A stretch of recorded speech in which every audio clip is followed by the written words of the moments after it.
اللہم صل علی سیدنا و مولانا محمد۔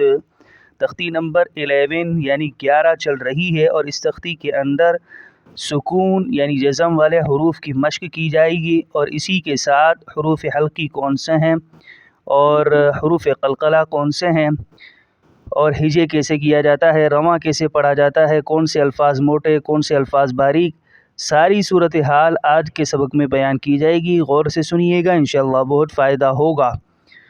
تو شروع کرتے ہیں۔ بسم اللہ الرحمن الرحیم۔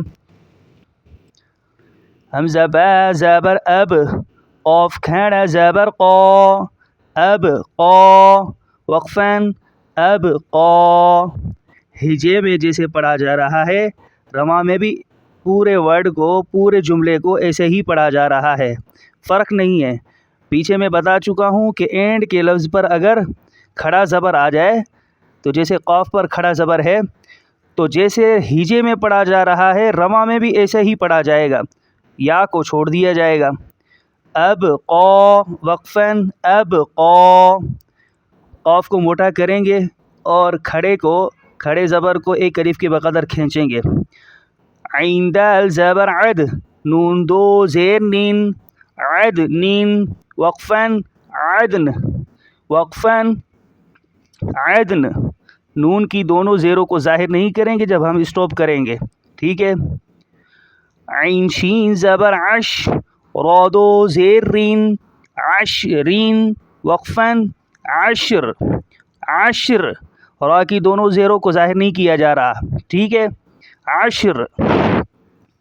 یا خا زبر یخ، شین کھڑا زبر شا، یخ شا، وقفاً یخ شا۔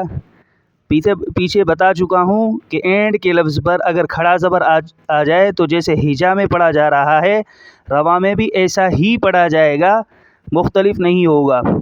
یا کو خا کے ساتھ ملائیں گے اور خا کو موٹا کریں گے کیونکہ ہرا ہے، اور یا کو چھوڑ دیں گے۔ یاسین زبر یس، عین کھڑا زبر ع، یسعی، وقفاً یسعی۔ یہاں پر بھی ایسے ہی کنڈیشن ہے، ایسی ہی صورت ہے۔ اینڈ کے لفظ پر یعنی عین پر کھڑا زبر ہے، ایک الف کے بقدر کھینچا جائے گا اس کو، اور یا کو چھوڑ دیا جائے گا۔ ہجے میں جیسے پڑھا جا رہا ہے، رواں میں بھی ایسے ہی پڑھا جائے گا، یسعی، وقفاً یسعی۔ آج کا سبق ایک ہی لائن ہے، اچھے انداز میں یاد کیجئے گا۔ السلام علیکم۔